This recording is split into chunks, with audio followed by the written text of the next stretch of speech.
यानंतरची बातमी सोलापुरातली आहे। उज्ज्वला थिटे यांचा नगराध्यक्षपदाचा अर्ज बाद झाल्याचं समजतंय। अर्जावर सूचकाची सहीच नसल्यानं हा अर्ज बाद झालाय। अनगर नगरपंचायतीच्या नगराध्यक्षपदासाठी त्यांनी अर्ज भरलेला होता आणि अर्जावर सूचकाची सही नसल्यानं अपक्ष उमेदवार सरस्वती शिंदे यांनी थिटेंच्या अर्जावर आक्षेप घेतला होता। उज्ज्वला थिटे यांनी पोलीस संरक्षणात आपला उमेदवारी अर्ज भरला होता।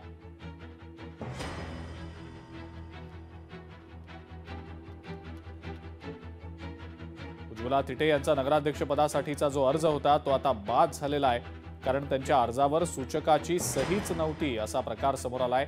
अपक्ष उमेदवारांनी या संदर्भात अर्जावर आक्षेप घेतलेला होता। उज्ज्वला थिटे यांनी पोलीस संरक्षणात आपला उमेदवारी अर्ज भरलेला होता आणि त्यामुळे हा खूप मोठा चर्चेचा विषय ठरला होता।